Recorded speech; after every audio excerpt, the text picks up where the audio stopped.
Good morning students. Linear differential equation with constant coefficient, ये आज अपना सेकंड लेक्चर है। इससे पहले जो लेक्चर हुआ है उसमें आपको मैंने बताया कि डिफरेंशियल इक्वेशन जो है वो कौन सी इक्वेशन है जिसको अपन linear differential equation with constant coefficient बोलते हैं, और उसका सॉल्यूशन निकालते हैं तो y = CF + PI उसका सॉल्यूशन होगा, और उसमें आपको CF निकालना सिखाया था। आज अपन क्वेश्चंस करते हैं जिनमें ओनली CF निकालना हो, यानी QX पार्ट है डिफरेंशियल इक्वेशन का अगर 0 है तो मैंने आपको बताया था टॉपिक तो था अपना लीनियर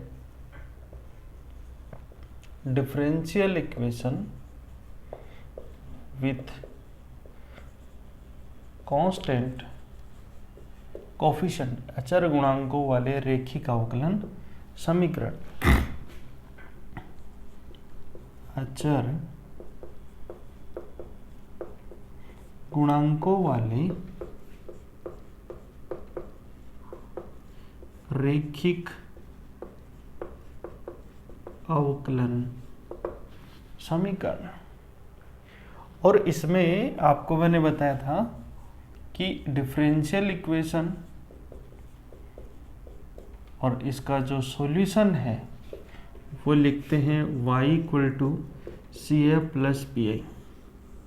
जो स्टूडेंट इस लेक्चर को देख रहे हैं और जिसने पहले वाला लेक्चर नहीं देखा तो आप पहले फर्स्ट वाला लेक्चर देखिए, उसके बाद में सेकंड वाला देखिए जो आपको अच्छे से समझ में आ जाए।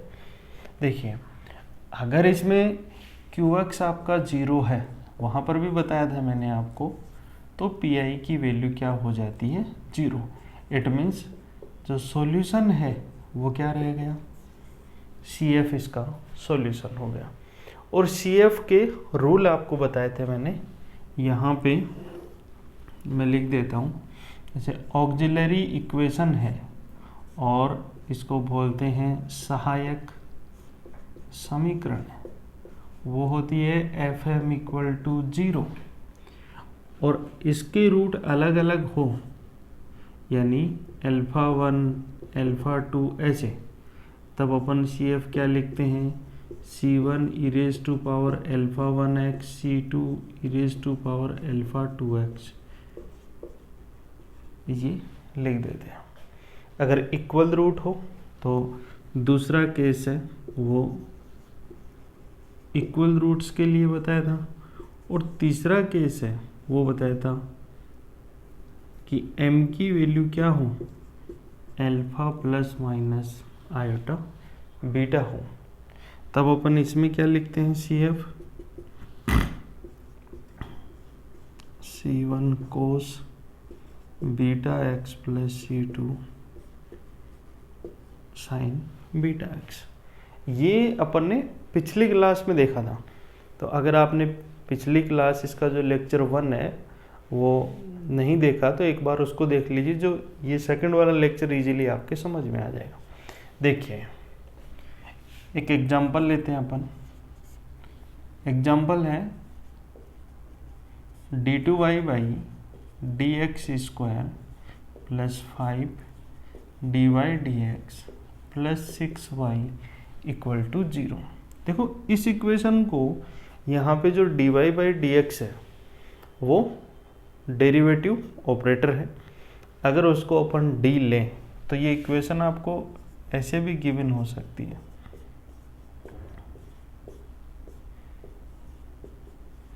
और इसमें d क्या होता है, d/dx, और d² क्या होगा, d2/dx² हो जाएगा। अब देखो, इसका सॉल्यूशन निकालेंगे तो इसमें लिखेंगे ऑक्सिलरी इक्वेशन। ये जो होता है ना, ये FD होता है। देखो यहाँ पे बताया ना मैंने, इससे इसको कंपेयर करोगे तो ये तो FD हो गया, ये y हो गया, ये QX की वैल्यू 0 हो गई। जैसे ही QX 0 हुआ तो PI क्या हो गया 0, तो y = CF ही इसका क्या होगा, सॉल्यूशन होगा। देखो, ऑक्सिलरी इक्वेशन क्या होती है, ये देखो FM = 0, d की जगह क्या रख देना, आपको m रख देना है। तो ये क्या है, देखो m² + 5m +6, ये y नहीं लेना क्योंकि यहाँ पे देखो fm है ये, और इक्वल टू 0। अब इसके फैक्टर करो, इसके फैक्टर हो गए m+2 और m+3 इक्वल टू 0। तो m की वैल्यू क्या आ गई, -2 और -3। दोनों ही वैल्यू क्या है, अलग अलग है, डिस्टिंक्ट वैल्यू है। और डिस्टिंक्ट वैल्यू के लिए CF क्या लिखते हैं अपन, C1 कांस्टेंट है, e रेज टू पावर ये क्या है -2x plus C2 e raise to power -3x। तो PI इसका क्या होगा, 0 होगा। तो सॉल्यूशन क्या हो जाएगा, इक्वेशन का सॉल्यूशन हो जाएगा y इक्वल टू CF, और CF की वैल्यू क्या है, C1 e raise to power -2x, C2 e raise to power -3x। ये यहाँ पे इस डिफरेंशियल इक्वेशन का सॉल्यूशन होगा। तो इस तरह से CF निकालते हैं। और देखिए क्वेश्चंस, अब ये हटा देता हूँ पूरा।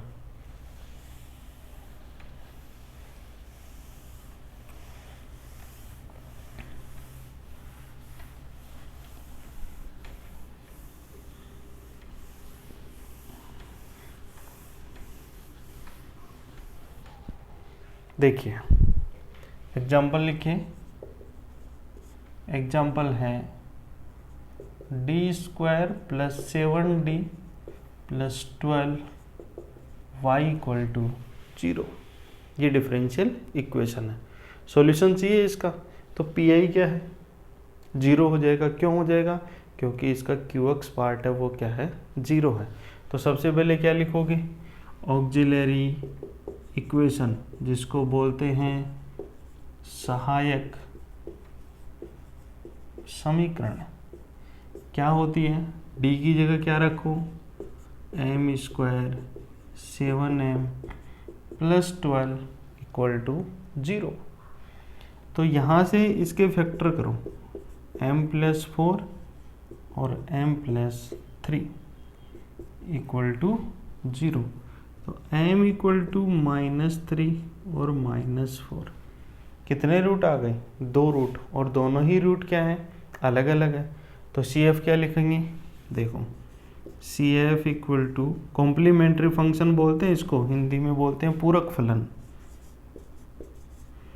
पूरक फलन ये बोलते हैं। e रेज टू पावर ये क्या है, -3 plus C2 e raise to power ये क्या है, माइनस, किसी को भी आप आगे पीछे लिख सकते हो, पहले 4 को लिख दीजिए फिर बाद में -3 को लिख दीजिए, तो कोई फर्क नहीं पड़ेगा। और देखिए क्वेश्चन, देखो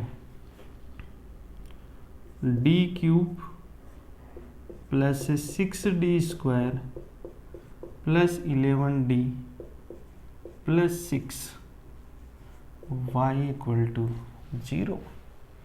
ये डिफरेंशियल इक्वेशन है, इसका सॉल्यूशन चाहिए। तो देखो ऑक्सिलरी इक्वेशन क्या बनेगी, m³ + 6m² + 11m + 6 equal to 0। ये हो गए।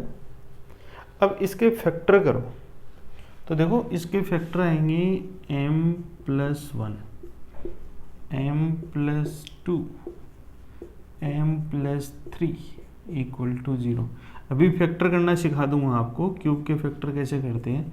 m की वैल्यू -1, -2, -3, तो CF क्या लिख दोगे इसका, C1 e raise to power -x, C2 e raise to power -2x, C3 e raise to power -3x, और यही क्या हो जाएगा, इसका सॉल्यूशन हो जाएगा। हो गया। और यहाँ पर इसका सॉल्यूशन भी यही है, y equal to C1 e raise to power -4x। ये तो हो गए डिस्टिंक्ट रूट के लिए, अलग अलग रूट के लिए। यहाँ पे इसके ये फैक्टर कैसे हो गए, ये भी आपको क्यूब के फैक्टर करना मैं सिखा दूंगा। अब देखो और देखिए क्वेश्चंस जिसके अंदर रूट रिपीट हो रहे हो, तो देखो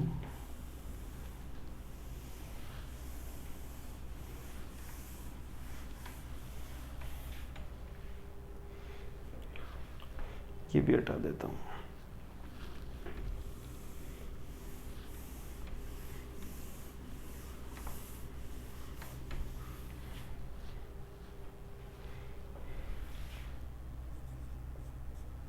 क्वेश्चन है, अब अपन ऐसी इक्वेशन लेंगे जिसमें इसके जो रूट हैं वो क्या हो, रिपीट हो रहे हो।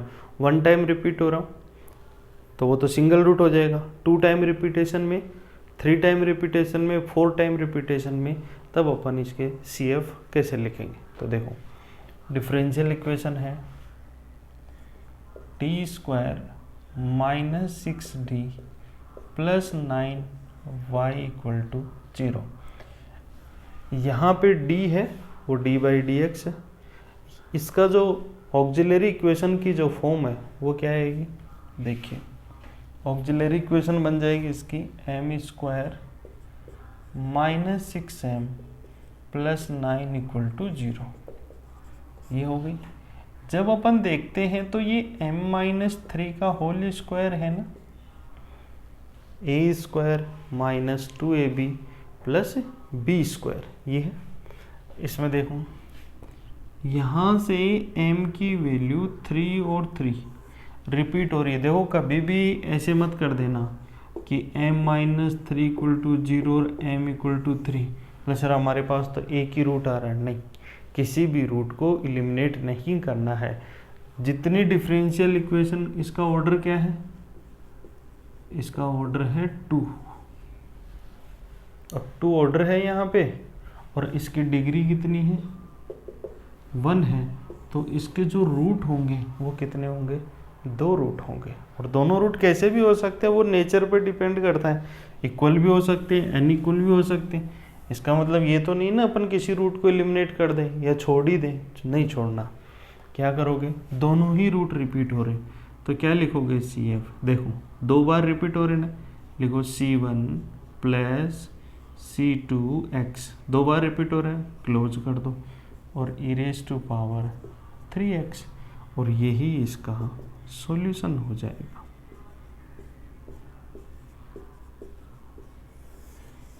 ये क्या हो जाएगा, इसका सॉल्यूशन। अब देखो कोई इक्वेशन ऐसी है जिसमें 3 टाइम रूट रिपीट हो रहा हो, d-2 = 0, तो इसमें ऑक्सिलरी इक्वेशन क्या बनी, m-2 का whole cube = 0, that is m = 2 2 2। कितनी बार रिपीट हो गया, 3 टाइम रिपीट हो गया। तो CF क्या लिख देंगे, CF = C1 + C2x C3x² और e⁻2x। ये हो जाएगा 3 टाइम रिपीटेशन में। तो ये हो गए क्वेश्चंस जिनमें अपन CF लिखते हैं। लेकिन एग्जाम में जो क्वेश्चन आएंगे आपके, वो CF + PI दोनों के कंबाइंड के फॉर्म में आएंगे। तो अभी आपको क्यूब के फैक्टर करना और सिखा देते हैं।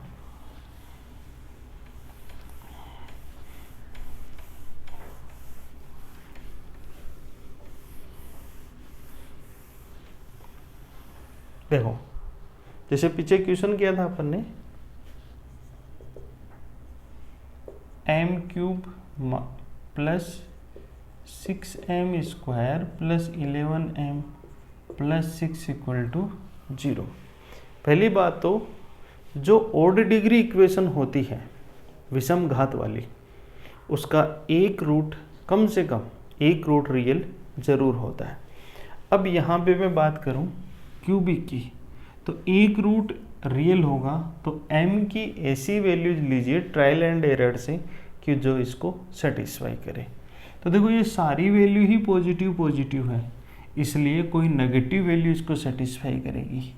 तो m = -1 रखा मैंने, तो देखो -1 + 6 -1 + 6, 12 + 12 सॉरी 12 माइनस 12 0 हो गया, सेटिस्फाई कर रहा है ना। आपने क्या पुट किया, m इक्वल टू 1, इस 1 को इधर लाओ तो क्या हुआ, m प्लस 1 इक्वल टू 0। तो ये इसका एक फैक्टर होगा।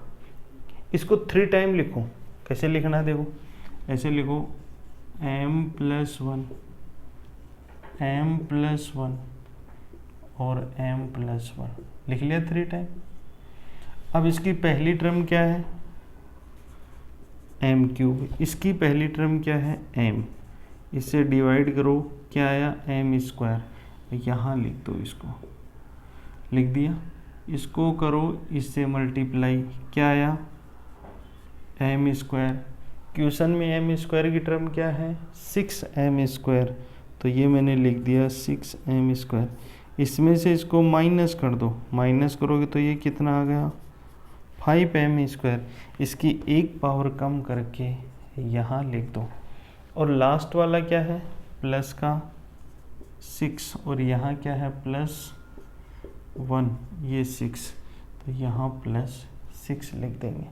अब देखो इस पूरे में से कॉमन क्या आ रहा है, m प्लस 1 कॉमन आ गया, यहाँ से क्या बचा m square plus 5m plus 6। अब स्क्वायर के फैक्टर तो आप कर सकते हो आराम से, m plus 2 m plus 3 equal to 0, ये इसके फैक्टर हो गए। आप बोलो सर स्क्वायर के करके बताओ, तो देखो एक एग्जांपल में ऐसा ले लूँ कि m square plus 5m plus 6 equal to 0, इसमें m इक्वल टू -2 पुट किया तो 4 माइनस 10 प्लस 6 0, जो सेटिस्फाई कर रहा है ना इसको, तो m प्लस 2 इसका फैक्टर होगा। तो इसको इधर लाओ, और यहाँ पावर कितनी है 2, तो इसको 2 बार लिखो, ये लिख दिया 2 बार। मैंने बताया था इस फर्स्ट वाले को फर्स्ट वाले से डिवाइड करो, m स्क्वायर बाई m क्या आ जाएगा m, उसको यहाँ लिखो। फिर लास्ट वाला ये है ना, प्लस का 6 और प्लस का 2 3, यहाँ प्लस 3 2, कुछ बचा क्या और नहीं बचा, इसलिए दोनों में से कॉमन क्या आ गया m प्लस 2, बच क्या आ गया m प्लस 3। ये लिखते हैं अपन स्क्वायर के फैक्टर। अब देखो और देखिए क्वेश्चन,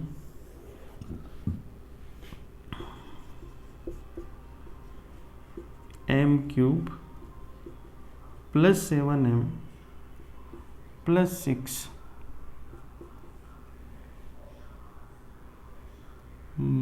माइनस 1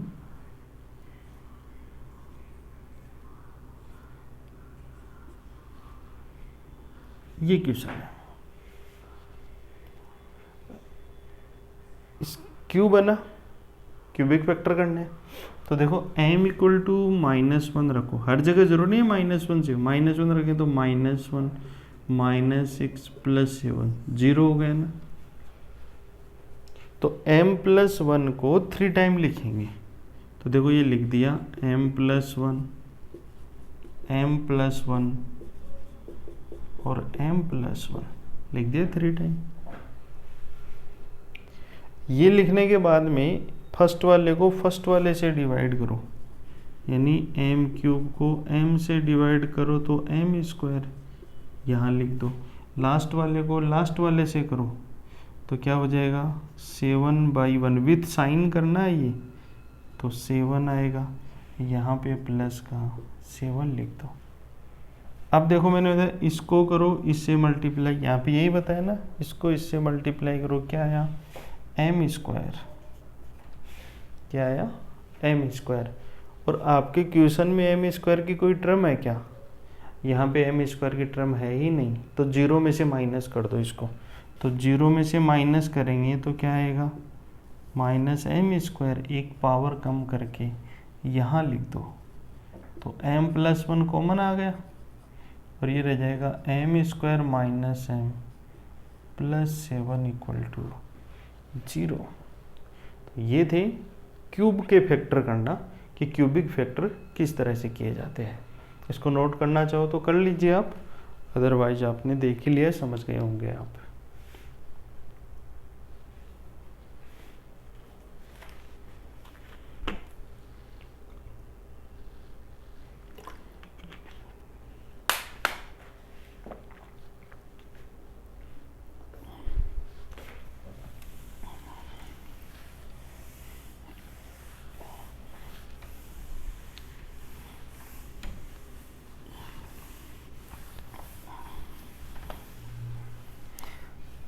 रियल रूट वाले एग्जाम्पल तो बता दिए, कॉम्प्लेक्स रूट वाले नहीं बताए।